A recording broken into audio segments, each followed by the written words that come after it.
Good morning and welcome everyone to another episode of 100 Days and Beyond, the podcast where we talk to really special individuals that work behind the scenes to make business work. Today we got a fantastic guest, Ian Kirkpatrick. Very special set of skills, I think, in terms of logistics, supply chain, even in turnaround from SME all the way through to large scale businesses. And if I look at your profile, Ian, um, you've got, I mean, on especially procurement, logistics, and supply chain, etc. I think you got prolific experience, if I can put it that way. Good morning, Ian, and welcome. Good morning. Thanks very much, Dudley. Yes, it's certainly, I use the phrase now 25 years plus rather than the exact number these days in supply chain logistics for big operations, as you say, big global Japanese companies through to brands as Scottish and Newcastle, Coop retail logistics and SMEs such as Stapleton's and Culina Group, RS Components, etc. So all pretty much done operational supply chain logistics over the past 20 plus years before leaping across to the M&A world and taking on the role of HR property and facilities director. And what I tend to say is the jobs that people don't really want was my attitude as well. Why not? Someone's got to do it, right? Exactly right, and I want to know a lot more about, especially on that M&A and the transition that you've had to make from sort of, let's say, I don't know if say working in the trenches and then becoming more strategic. I think over time, because especially with the current conditions worldwide and all this the pressures across many sectors, I think it's been quite interesting. I just want to also touch on during our podcast, just for our listeners who are tuning in. Ian Kirkpatrick also, in addition to logistics supply chain, you also do sort of coaching and mentoring. You're a qualified HR practitioner, and obviously people are important to you, and you've obviously got a background in that, and I'm sure with supply chain and all that, people make a difference. It's not just systems and machines. I'm sure it's got a lot to do with people and people doing things in the right fashion. So I'd love to touch on that. And then on the M&A space, I mean, property purchase and sale and leasebacks, cost reducer across all business areas, commercializing back office functions to enhance internal and external customer focus. I mean, those are very, very interesting aspects. And I like your 25-year plus. I mean, in order to have got that amount of experience, you would need to have been in this space for a while. So, Ian, tell us, how did you get into it? So where did you start, and how did you get into this sort of this space that's so fascinating? Look, I mean, it started back in the day when I was a graduate trainee in food manufacturing, and that moved on pretty swiftly to, in the olden days, what they called dispatch and distribution, and that's where I saw where logistics was currently at that point was trucks and sheds, but there was a lot more to that, because at the end of the day, you've got to get a product from A to B at the right time, right place, and right cost. And one thing that I found that would often trip that up is the people. And many people would say to me, logistics is really difficult. I said, no, it's not. It's buying the right product. It's putting it in the right place. It's selling it at the right price and delivering it on time in full. The difficult bit is the people. And if you can win the people, you win logistics. And that sort of kind of then dovetailed into the sort of leadership programs and the interest in HR in particular. But all through what I've done, there's always that element of what's the single biggest cost 9 times out of 10 in a business? People. And what are the things that can really stop a business from working? People. And even in the modern day of robotics and AI in warehouses, you've still got one thing in common, which is people operating the machines or operating alongside the machines.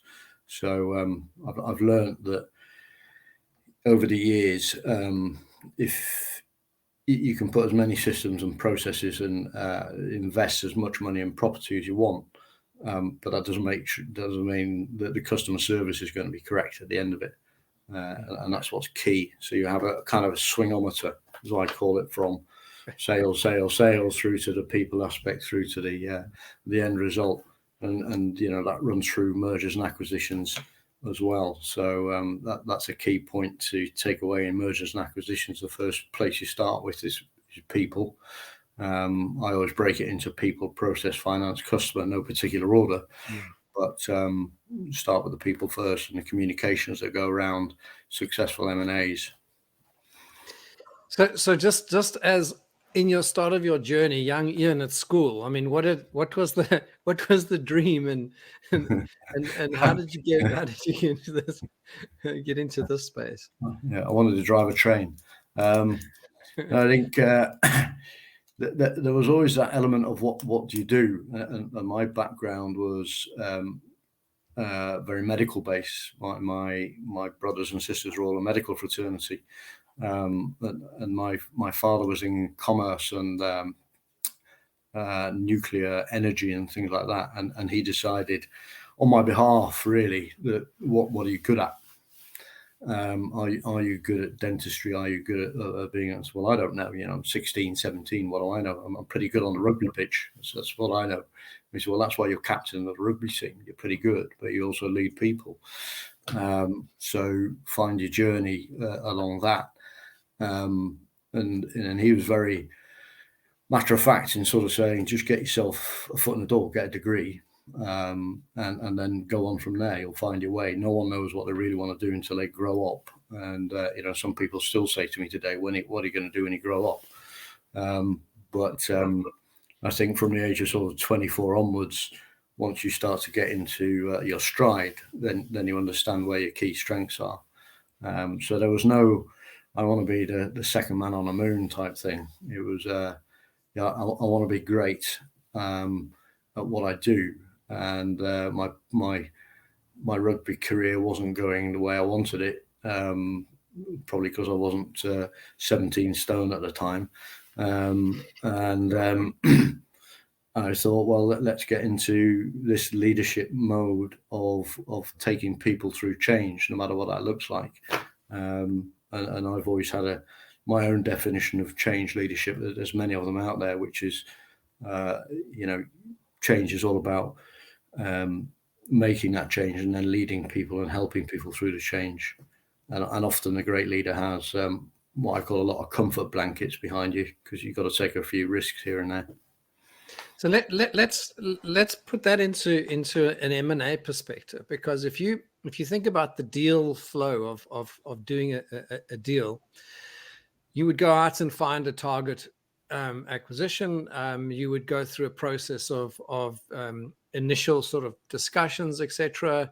And then there's a due diligence involved and so on. But most of the time, the people that you meet are really only a small group, a representative group of the final deal, because generally it's kept under wraps for a while before everybody gets to know. How do you sort of, let's call it, suss out the people aspect, the culture, etc., of an organization before you get into that, to the sort of final stages of closing a deal? And then we're going to talk about sort of what happens post deal. But let's talk about before the deal. How do you suss out sort of culture and sort of the people side of things? First point of call that I always go to is customer feedback. So there's a lot of it online, and that often points towards what type of organization it is. And if your customer service is not very good, then that would suggest that the cultures needs developing into good customer focus side of it. So that's the kind of first point of call.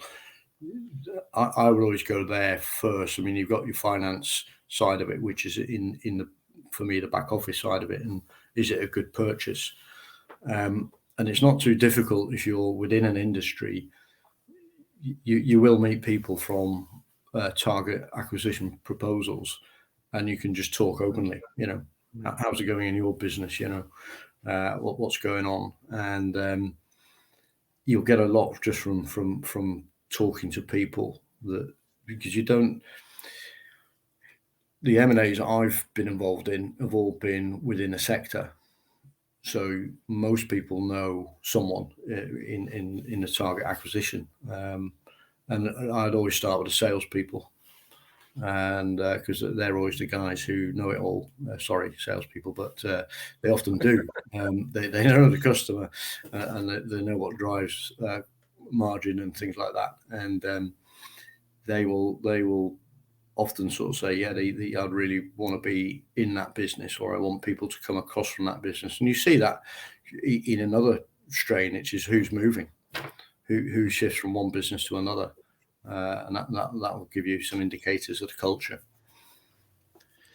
That's very interesting, because I think you've raised two key points there. The one is compared to, let's say, when you started your career, the internet and the visibility of companies, customers being able to give companies feedback in terms of their experience, their reviews, their reputation online is a lot more visible than it may have been in the past. And in addition to that, I think the second element you've raised there was a lot to do with being niche. So you also understand, if you focus on a particular industry, you tend to know who the players are. You tend to know in terms of who's part of that whole ecosystem, if you like. The third aspect is speaking to the frontline people. And I'm sure during negotiations of an M&A type of deal, you might have at least a representative. Part of your due diligence, you'd want to speak to one or two of the salespeople, have a look at customer records, have a look at the retention of customers. I'm imagining, deal making is not always just about running cash flow forecasts and doing the discounted cash flow analysis and all that kind of stuff. You've got to be able to look under the hood without looking under the hood. So that's a very good point. And then obviously coming to customers, knowing that in a space, people do talk. And I think knowing the customer experience probably is a reflection of the way that the company is run. Would you are you saying that? Is that a fair enough assumption? Yeah, it is. And there's another couple of tricks up your sleeve there, the old-fashioned way, which is if you're going to buy somewhere which has got a physical location, there's nothing to stop you going there as a customer and striking up a conversation with the guys running the branch there, or whatever it is. Nothing to stop that. But also at the same time, you can talk to your own people, your friends and family, and say, "Oh, I'm thinking of going to this location for X product. Have you been there before? What's your experience like?" And you can get a lot out of that. Never use them again, or no, they're brilliant. One of the two. So it's not quite the Sherlock Holmes things, but it's not rocket science in terms of how you can get information without the internet. I'm a firm believer of some of those tactics, which is there's nothing better than actually eyeballing someone and saying, "So, how is it around here?" So just for clarity for the audience, the type of M&A, the kind of target entities and the entities that you're busy with in the M&A space, what's the space that you operate in, that you're most comfortable in? In terms of the sector or the actual? The sector, the vertical, or even regionally. Yeah, so it's, regionally, it's normally the UK, Europe acquisitions that I've been involved in. Sector-wise, FMCG, low margin, anything from automotive through to logistics and supply chain, third-party logistics in particular. So those are the kind of areas that I've worked in, but have worked for global organizations. So from a cultural perspective, if you've got someone in Japan, as an example, who you're the eyes and ears in Europe, and they may not know the culture of Europe or the pace of what things go at, then you have to sort of manage that very well. So there's that. That's why I talk about the internal as well as the external, managing these sort of expectations of the shareholder, even though they may be 10,000 miles away. Yeah, because as soon as it becomes global, then you've got global local, and you've got this pressure between global and local cultures, I imagine, also time zones and etc. And when you start looking at that in FMCG and logistics, you almost get onto a 24-hour clock. Because things keep moving. It doesn't sort of, oh, it's time to knock off now and No. go home. Tell us a bit about that. I think I've been involved in that sort of thing. The conversations at 8 a.m., 9 a.m. US time or Tokyo time is sort of 1, 2 in the morning here. And the question I was asked myself as a leader is, did that conversation need to take place? Now, from a shareholder's perspective, they say, well, this might be really important. And then you look at it locally and say, well, actually, either the rules are different. Property is a great example of that in terms of contamination. In Japan, as an example, the contaminator is not necessarily the liable person, it's who occupies the site, whereas in Europe, UK, it's the contaminator. So there's a big hot potato in Japan on contamination, where in the UK it's less so in terms of, well, we might be the person who's on site, but the petrol station up the road is contaminated, it is their fault. So that was a 2 o'clock in the morning conversation where I did say that didn't need to happen. I might be a lot of things, but I'm not a chemist, but I do know the law. So that's always, but it's also that one where if you take your people aspect of it in terms of cultural of work ethic and work rate, you've got some cultures that will work 24/7, and getting off at sort of 1, 2 in the morning is quite good, versus sort of more European and to a degree US side of it, which is actually, there is flex, but the reality is that we've got to try and work around that.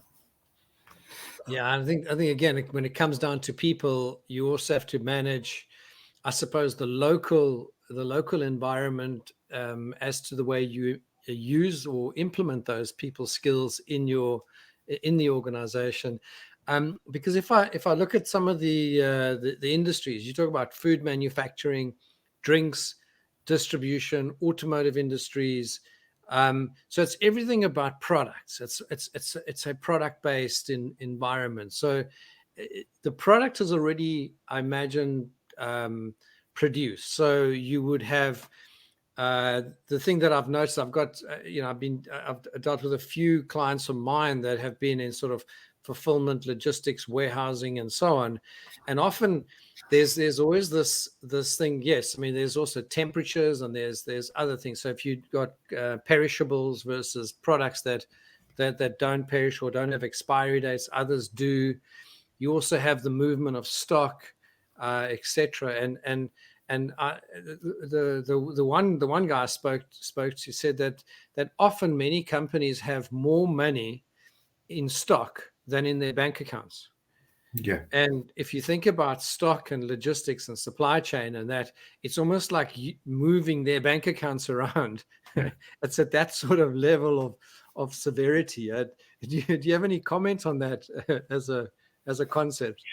Yeah, absolutely. I mean, the when we had finished one merger and acquisition, one of our the solicitors who dealt with it were one of the big four, and they wanted a tour around one of our distribution centres, and the first question they asked me is, "What's the most expensive thing in this warehouse?" And I said, "Well, apart from you, the stock."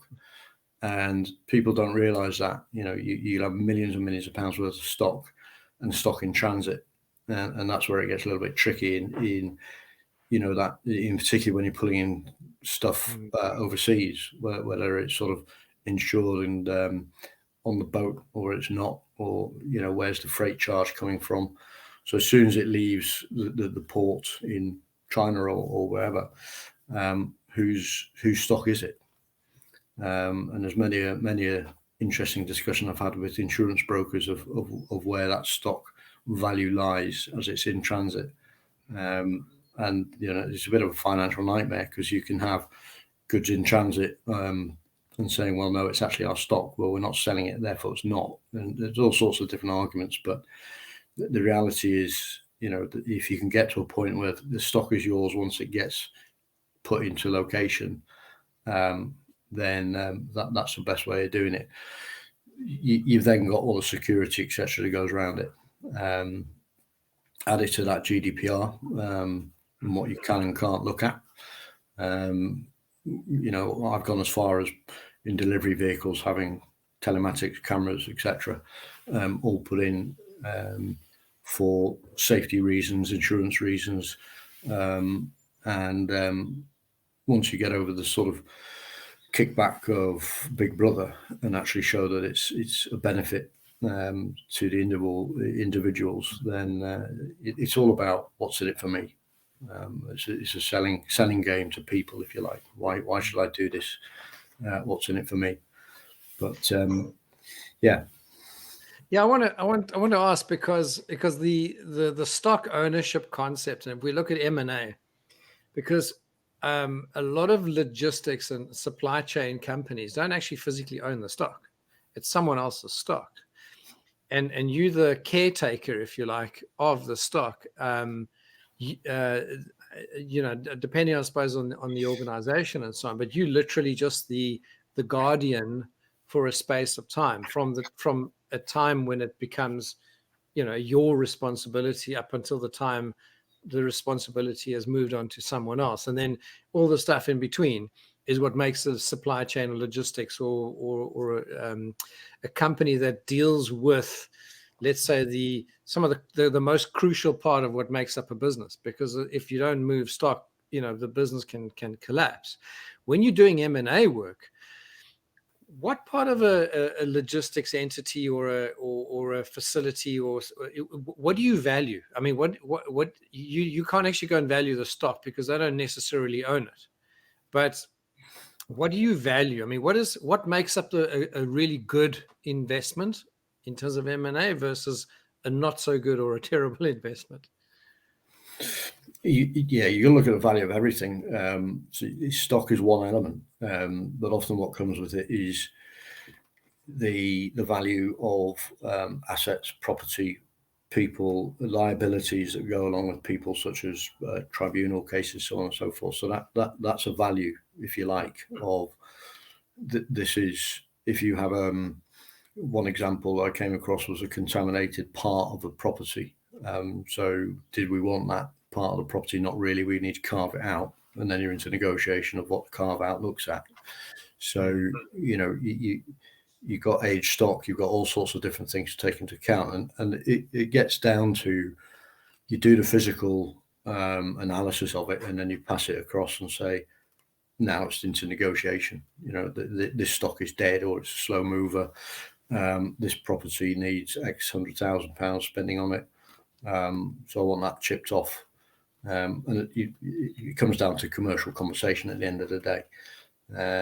But you've got to dig deep when it comes to liability, and people do tend to overlook things like, so if you take the HR aspect of employee liability, and you're basically purchasing a group of people across, and how many people of those are at risk, whether it be on long-term sick, whether they've got a claim against the company, the union activity, strikes, sort of, very commonplace at the moment. All of that has a value to it, and you can't exactly sort of say, well, yeah, I'll take those 10 people, but not those 10 people because they've got a beef against the company. You put the liability back on the company you're buying it off, and said, well, yeah, we'll take that liability, but you pay for it if it goes wrong. So that's very interesting, and I imagine that if you talk about labor and so on, and also timing of M&A deals. So if we're looking at M&A, and at the moment the UK is, we see it. There's a lot more sort of strike action activity than there has been probably for some time, and it seems to almost be contagious. I don't know if that's the right word if I'm saying something's going to upset somebody, but it almost seems like everyone is getting onto that sort of train at the moment. Do you feel that? Do you get a sense of that? It's unusual. I mean, the last sort of big strike action that I was involved in, we're going back to the early 90s, believe it or not. And you've always had ripple effects, and the economy is a sort of catalyst to this. So it's one of those areas of where, and the unions have sort of grown as well and merged and grown. So it's where can we hit the economy the worst, and travel with the rails, the ports, obviously the strike action that's happened in refuse collection and things like that. It's let's hit things, because I don't think there's a realization. It's one of those taken for granted things, and COVID brought this to the fore for supply chain logistics. You walk into your local supermarket and you throw your teddies out of the pram because there's no particular type of potato or whatever. And if you take COVID, then Brexit, and then a big boat getting stuck in the Suez Canal, that had £8 billion worth of freight behind it. Someone's not going to get their potatoes. And the public take it for granted. And now that sort of realization, the phrase supply chain and logistics is used very differently these days. So it doesn't take a lot for strike action to damage the business. And more importantly, it's a simple thing that, my train normally goes at this time. Now it's cancelled. What do I do? And the resilience around, big part of the resilience about, well, we didn't think about that one, did we? Well, what else can we do? And the cost of living is naturally something that fuels this. But, I'm a little bit of a cynic. When I was out in a sort of retail shopping park over the weekend and just said to my wife, we got a cost of living problem, have we? You just see the brand new cars. Yeah. You see the shopping baskets are full. Yeah. People coming out of the shopping centers with bags and bags of things. I think the supply chain is working incredibly well. Yeah. And people are still buying. So, but that's just a little bit of a cynical side of it. But sometimes it takes things like the sort of action that's going across the UK in particular at the moment to wake people up a little bit and understand how valuable these things we take for granted are. Yeah, from a just a practical point of view, not far from where I am, there's a co-op. We're in a little regional or sort of co-op stores, and what's very interesting, and I want to sort of extrapolate from that, is I think it looks like twice a day they get replenishment, because it's not a big store, but twice a day there's a vehicle that comes in, replenishes the goods on the shelves. And then I see sort of late at night, just before they close, they replenish again. So it looks like they replenish sort of, let's call it the fresh goods, the breads and the anything that's sort of needs to be consumed on the day or purchased on the day. Yep. And then at night it looks like they do their more longer term products and that. And that's just one little store. So imagine there's a whole distribution center behind that. There's a load of people. I mean, there's people who have to, load, offload. Although you got machines to help, you still got to have drivers driving around, et cetera, et cetera. There's this tendency we went into pre-lockdown. I want to get your view on it. Is a lot of companies were becoming a lot more pro, and it almost became an accepted thing, was this just in time. So we make sure that it gets there just in time because everything has become more and more efficient. that everything works out well. But then, like you mentioned now about the Suez Canal, that ship got stuck. All of a sudden, one ship gets stuck, and a lot of things behind it get affected. I mean, we have the Ukraine war, etc., and now all of a sudden, grain is not moving, and so on. So you have these events that, because things are so tightly planned further on down the chain.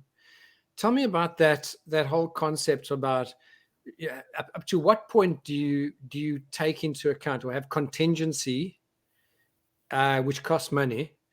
Do you stockpile, which also costs money, versus just in time? I mean, you got to, I mean, with this experience of yours, I mean, this must be something significant when you, especially looking at M&A, looking at the movement of people and the way that the whole world is transitioning.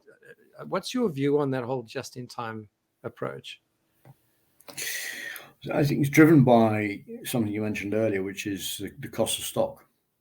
And, you know, the COVID drove a shift in behavior in supply chain, which is the just-in-time philosophy was all about, well, mainly about your customer service, your demand planning, but also, do we need to hold as much stock? Therefore, do we need the capital tied up in big warehouses, etc., or so, you know, lots of warehouses? And the stockpiling element was one of pricing, driven by price, is also driven by, well, what our customers think. And if you actually take the reality of that during COVID, and if you were that person who was, you know, being like at a theme park sort of queuing system, getting into the supermarket, and you got into the supermarket and it didn't have any spring onions that was required for a particular recipe, what did you do? You know, you didn't sort of think, what's the point of living anymore? You went and bought something else. It was like a proper onion or something. And I remember, I do it as a real thing, that my wife when I came back, and my wife said, where's the creme fraiche? I said, well, there isn't any. So I bought this stuff instead. Well, but that's not what a recipe. Well, we just have to adapt, right? And there is that common sense element. You can't provide, if you take the sort of just in time, if you twice daily deliveries, and often, you know, one of the industries I work to in automotive, which was tires, you know, a wholesale customer could get 12 times the delivery from all the regional players, 12 times a day, if he wanted to. Now, in that industry, it's a distressed purchase, so it should be, you know, pretty smart, where you drive in with a puncture. You're not going to say, well, if, you know, my next delivery is 48 hours time, you say, don't worry, I'll get it here in a few hours. Is it so critical on it's that balance of, do we stock excess stock, which is very dangerous when you come into fresh ambient and chilled product. Chilled not so bad, but ambient and fresh product, such as your breads, etc. But you can't, working for Premier Foods and in particular British Bakeries bread plant, it was like walking into a brand new factory every day. You know, it started, it was manufactured, it was out by 2 a.m. on the shelves at 4 a.m. And you know, there's nothing like just in time there. That's as fresh as it gets. But it worked for that model. You know, it doesn't necessarily need to work. And I think that's one of the questions. One of the things that COVID did was shift the demand. So you're just in time to a degree. It went a little bit out the window. So whereas one of the big supermarkets or supermarket chains would normally have, let's say, a couple of cases of baked beans, as an example, replenished every so often during the day, then the driver shortage, the fuel increase, the prices that would command that made, well, forget that. Let's just get a whole pallet into a store and break it down. It's got a decent shelf life, and you know, we'll work it that way instead. So there was a reversal of that, which to me is more common sense, because not just from an environmental point of view, where you may have 1 or 2 trucks rather than 8 or 10. going in, but also from a common sense point of view of baked beans don't go out of date for in a matter of days, so it doesn't really matter. And that's kind of when it comes back to the people element. But one funny story, is a true story, was when I worked for the brewing industry. I was visiting customers, and one was complaining about the replenishment of sherry, and he'd ordered the prior week a case of sherry because he had a Women's Institute event going on, and the next week he got the same, and he said, well, I don't need another case, but the replenishment system hadn't clocked it, and there wasn't that human intervention to say, well, that was a spike, therefore we need to reset it. And that's where the people element has to sort of, you can put as many machines in place and put processes in place, but someone's got to look at it from a common sense point of view and say that just doesn't look right to me. Yeah, that's fascinating because I looking at your experience. I mean, when I say, okay, I mean, I mentioned the co-op, but you were lead in site turnaround for flagship distribution centers, co-op retail logistics. I mean, that's significant. And then also you've done commercial deals in purchasing products for a Kwik Fit Group. Significant cost reductions, creating synergies with suppliers to create logistics income in Stapleton Tyres. So, you've really worked all the way from fresh bread to onions through to tires, and so on. It's just fascinating, the spectrum. Does it? I suppose, does it matter really in terms of the product? No. That much, or are the same concepts and principles applied?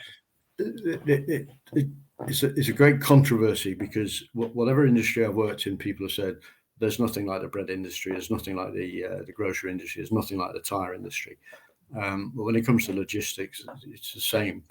And I used to get shot down in flames where people might say, "Well, you've only been in this business 2 years.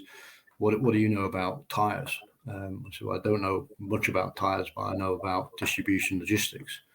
And it doesn't matter if it's a tin of beans or a tire. The principles are the same. The handling might be slightly different, but the principles are exactly the same. So it's. I call myself a logistician, but sometimes all people say, no, that can't be right. We're specialized products. Yeah, and I suppose it's a common thing. Doesn't matter what industry you're in. Your industry is always unique and different to everyone else's. But there's general business principles and principles that apply across fulfillment all the way through to any kind of supply chain. What's interesting though is I want to just touch on, we spoke about sort of M&A. Now let's talk post M&A. Have you been involved in things like sort of the sort of the integration side of things, the improvement side of things? When I look at some of your experience, we look at Scottish and Newcastle, multiple sites, 80 million pound restructuring agenda. I mean, that's some serious stuff. So tell us a little bit about sort of your post acquisition or even post merge or any kind of restructuring and transformation.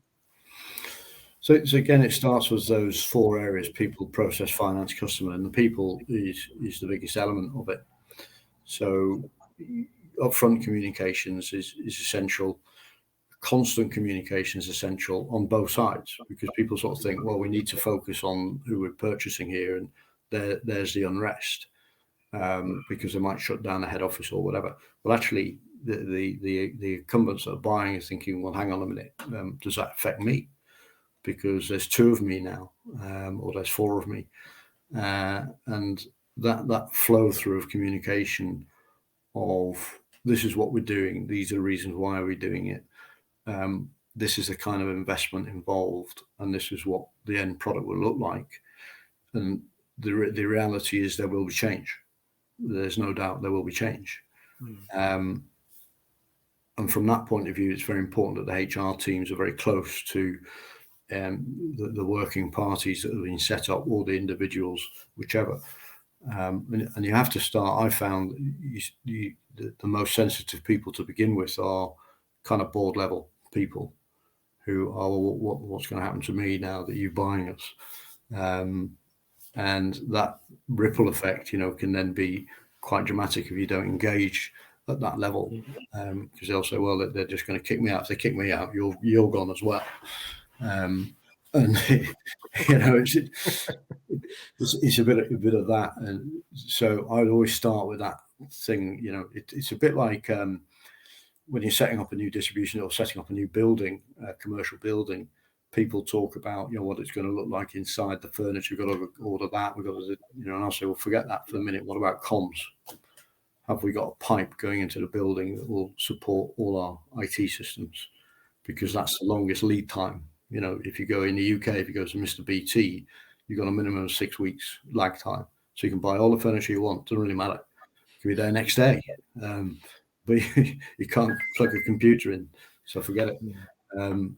It's lining those ducks up post acquisition, and making people feel part of it, and especially if you're in a dispersed multi-site area, the one common thing is a lot of the communications happen at and from head office, because they're the important people, right?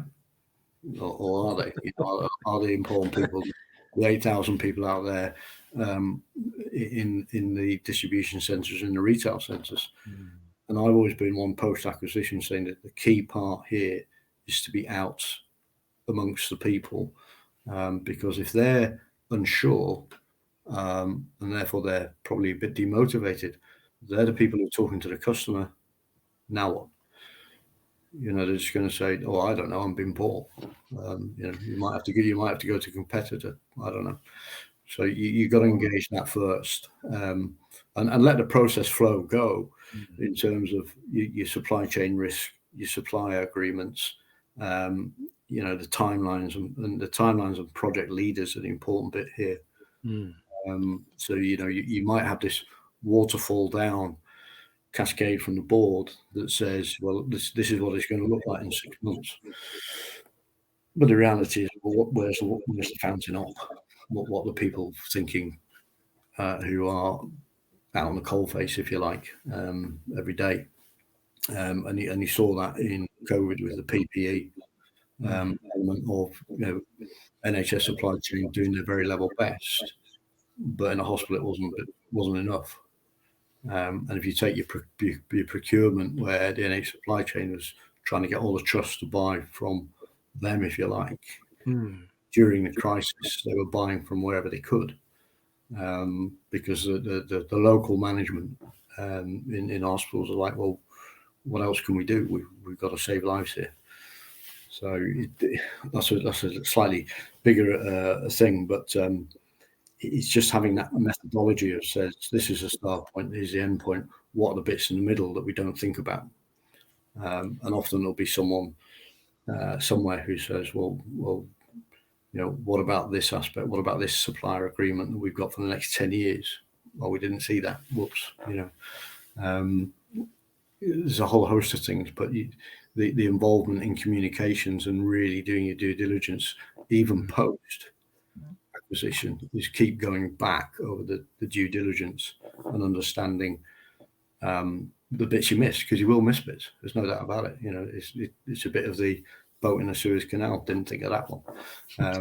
It's like, oops, that wasn't in the plan. I remember building. My wife and I built our dream home some years back, about 4 or 5 years ago, and when they had to throw the concrete slabs and so on, these big cement trucks, these ones, those ones that turn like that, and had to pipe it in and so on. The construction guys had built the external wall too early. They had to break it back down to get the trucks in to pour the slabs. It's like, didn't you think of that? It's like, oh no, it wasn't. We just didn't. That just didn't wasn't part of the plan. And I'm just thinking about logistics and and all that. I mean, there are things that happen. I mean, take for instance, with the events of, let's say, the late Queen's funeral, for instance. I mean, how do you plan for something like that? You would have vehicles and that would need to deliver things. You would need to now plan alternate routes, for instance. You would, I mean, there's people moving that would generally not be moving, and they now, in different places, but still the work must go on.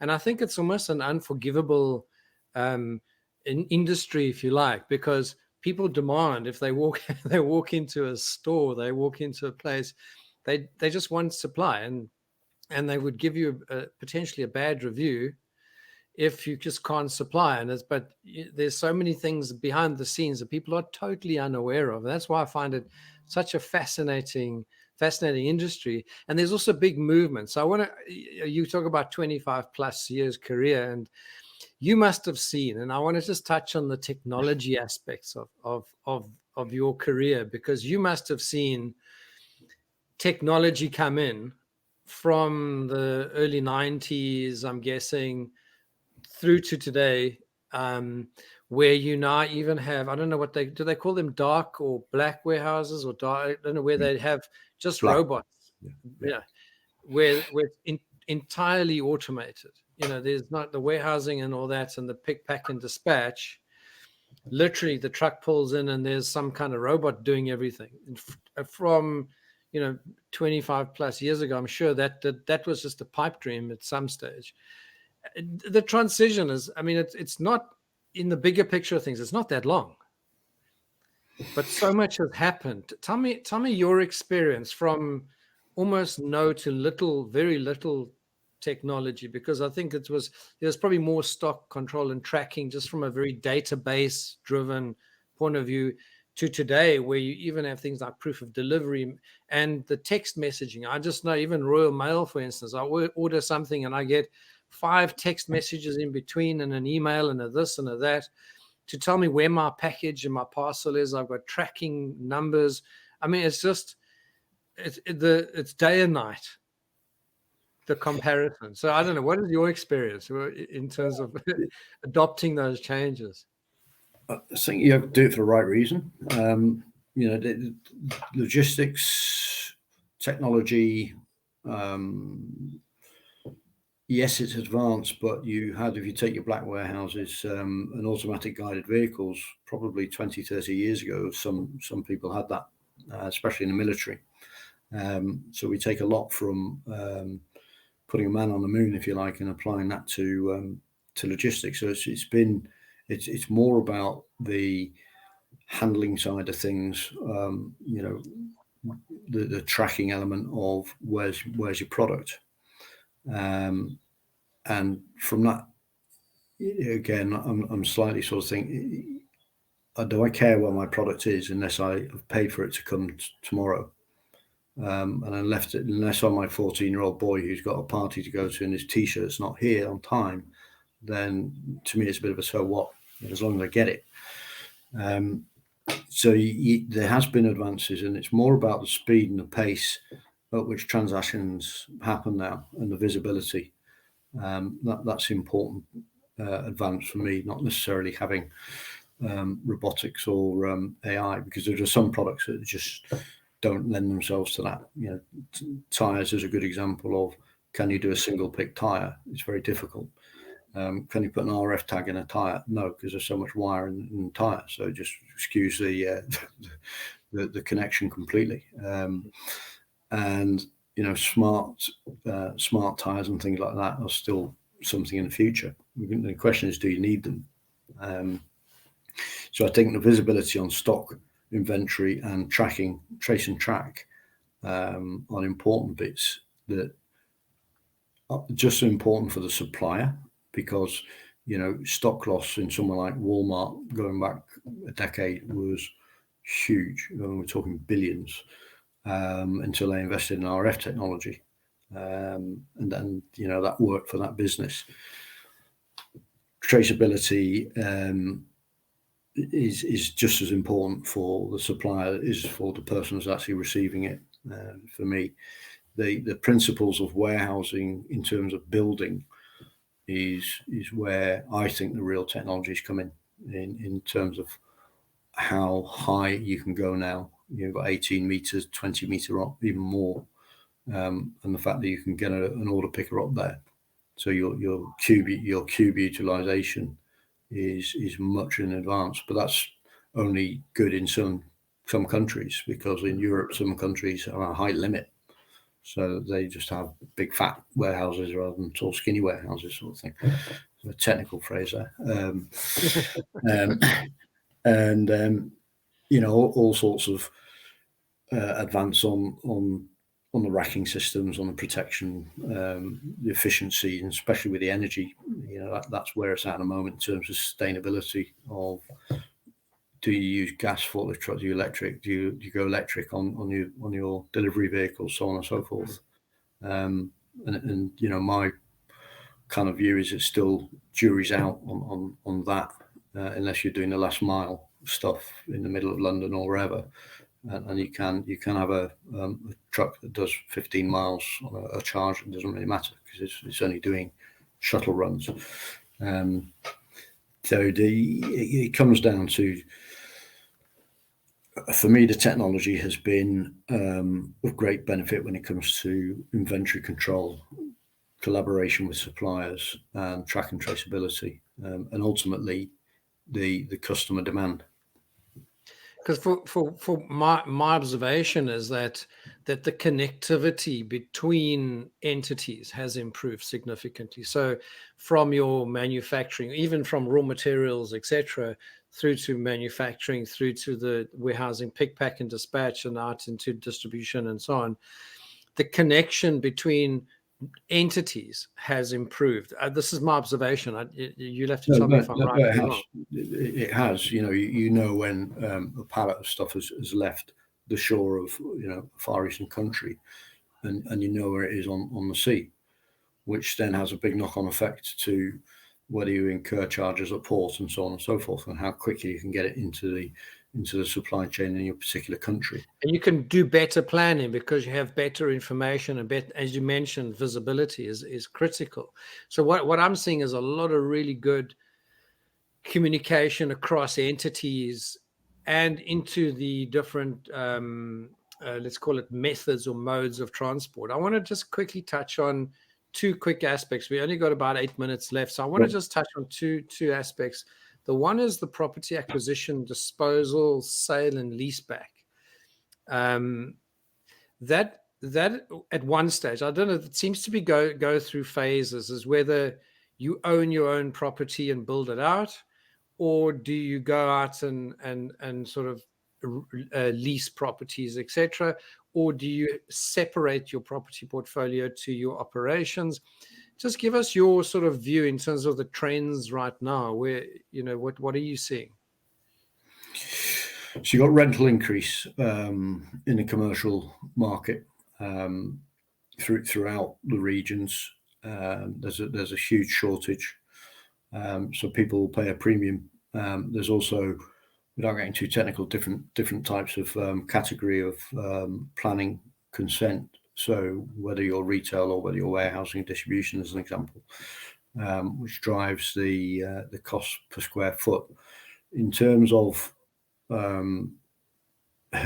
it changes through each year. It changes. If you'd asked me 5 years ago, I'd say buy, because you could buy money cheap. Interest rates were cheap. Now slightly different, but that can change in a year. So my experience, I did a property purchase of a number of retail locations because it was the right time to do it. It was around about 2011, 2012, where the recession was still 2008. There was no buildings being built in logistics and supply chain, so that was the right thing to do. Come 2018-19, where there was a shortage, and the right thing to do for the business was sell. I sold 3 big warehouses and double the money that I paid for them. And that's a commercial decision, whether you need that cash or not. So at the moment, you've still got shortage of logistics and distribution centres, It's no different to the housing market. You know, how many houses are we short in the UK? Lots. A lot. Yes. And that will ultimately drive the size of locations, because you know, some retailers recently have gone big, you know, 1 million square foot plus 2 million in some, and I think that was done probably in 4 or 5 years ago, which was the right thing to do commercially. Then, if you start thinking about that today, you might have a different view on life. So it's down to the economy. It's down to how quickly you react. You know, one thing's for sure: as mortgage rates go up, you know, rent increases on the up consistently, and it doesn't matter where. You know, that's one thing that I used to look at was, well, it's all down southeast, isn't it, and southwest? That's where the big increases are. Well, no, it's all over the country now. So that would drive where you'd actually decide to have a strategic location. And then you've got to do the cost to serve element. Is it cheaper to have a warehouse 30 miles away where you'd normally have it, but then run the transport costs? So that's why I involve finance. So I want to use that then maybe as a segue into the sort of the hot topic today these days, is this whole environmental impact and sustainability and so on. And even things like packaging is changing. People have got this big thing about plastic, which is rightly so, but you know, the moving of goods, you know, you want something that's not going to spill, break, or damage, but at the same time you want to be sustainable and environmentally friendly. I mean, there's all that. And then the other thing is things like shipping costs. Is quite, you know, moving vehicles around non-stop, having a vehicle moving up and down, emitting all kinds of gases, is problematic. The ships in the sea, same story. I think they guzzle huge amounts of diesel, I think it is, and all that, and the environmental impact of this industry itself is. Do you think that's an issue? Do you get challenged by that sometimes? Definitely. I mean, it's something you report now on your annual statements anyway, and the sort of net zero element is constantly being driven in terms of what's called ESOS, which is environmental saving opportunity scheme. And as technology advances, then there's two approaches. One that normally saves you money, be it's right for the environment. So if you take LED lighting as an example of something that's come on in leaps and bounds, the initial outlay, you should get a return on your capital within 2 or 3 years. But more importantly, you knock out 50% of the energy you use as well, and your carbon burning. So that where it comes trickier is your boats and your trucks. You know, I read recently, within the last couple of days, there's a first electronic ferry that's on trial at the moment. It very much comes down to, if you take the UK and you have an electric vehicle, does it cost you more now to charge your vehicle because of the price of electricity? And this was something I was asking maybe 5 years ago when I was looking after fleets of cars and vehicles. Is electric's the way to go? Well, is it? Where are we going to get electricity from? And that's without Ukraine war. Where are we going to get electricity from? We've already seen blackouts and price increases, and that's only going one way. That's just been personified by the last 12 months. So, you know, if you're sort of looking more so in the eastern provinces, countries, they're looking more towards hydrogen. So, you know, you can't. I think Tesla did actually come out with an electric articulated vehicle. And its claim to fame was probably it did 0 to 60 in about 5 seconds, which great. But will it run? Okay, if you're allowed to go that fast anyway, so Yeah. will it run across Australia or US? yes. And those are the challenges that will be ongoing for some time, I'd imagine. But sustainability, people going for net zero has to be big on the agenda. And rightly so. So I want to just, as we get to the end of the podcast, Ian, it's been fascinating listening to you. I've got a gazillion other questions, but I want to sort of just maybe ask you, do you have just a few sort of one or two takeaways from this podcast, something you can share that you think the audience will appreciate? Yeah, I'll come back to those 4 areas, people, process, property and finance in M&As, but not just M&As, in everything you do. And I think it's important to understand the operation that you run.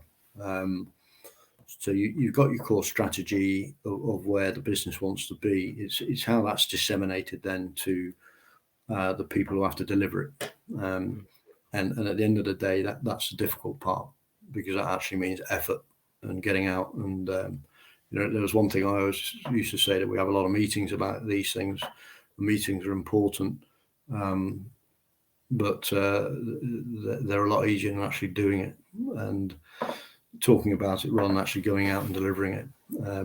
And that's a sort of engagement element. That kind of, people rely on HR for that. That's HR's job, isn't it? Their engagement and all that sort of stuff. Well, no, actually, it's you as the operator. You're the operator. You're the manager.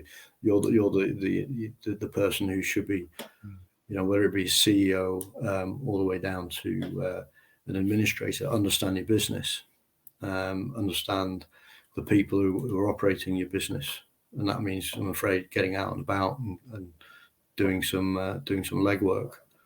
But just walk on the shop floor and actually understand what's going on. I want to finish off the podcast, if I may, then, and ask, how do people get hold of you? I mean, if they want to get in touch with you, what are you doing now? As in, sort of, what do you do for people, and how can they get hold of you? If you can share that with us. Yeah, I mean, the easiest, the most direct route would be LinkedIn. That's probably the easiest way to find me. In terms of what I'm doing now is ad hoc consultancy, and looking into people's fix it type stuff. It's a case of, at the moment with everything that's going on, then there's a need for someone to come in and quickly have a look and add their sort of experience and say, well, we can work with this very quickly. That's, for me, that's the rewarding stuff, where you can go in and make a difference very quickly. So that's kind of what I'm up to at the moment. Love it. Ian, thank you very much for being a guest today. If you don't mind holding on the line, I'm going to just say goodbye to our audience, and I'll have a chat to you now. Let me just pop myself on the screen. Thank you, everyone, for joining us today on another episode of 100 Days and Beyond, the podcast really that focuses on the M&A world, post-merger integration, and all the special people behind the scenes that make things work. And the economy and the way we see the world often is only the glimpse, those little moments that we get to see things maybe packed on a shelf in a local grocery store, or when you go and buy tires. You have no idea what goes on behind the scenes. What I have picked up today from Ian is not only his wealth of experience, but the ability to fully and completely understand the principles and the processes around logistics, supply chain, and all the things that are required to make a supply chain and that work well. But in addition to that, there's that whole leadership element that kept on coming through for me during the episode, that Ian displays the ability to get on site, to fully understand relatively quickly in a very short space of time, well, no matter what the business is, especially in the FMCG environment, but understand, take the lead, and being able to deal with the issues at hand. I would think of Ian as a great asset for any company with the logistics and supply chain environment, and in warehousing and all that. And I think it'll be a massive benefit for any company to make use of someone like Ian. Thank you very much, Ian, and thank you for our audience for joining us today. And we look forward to seeing you on our next episode of 100 Days and Beyond. Great. Thank you very much.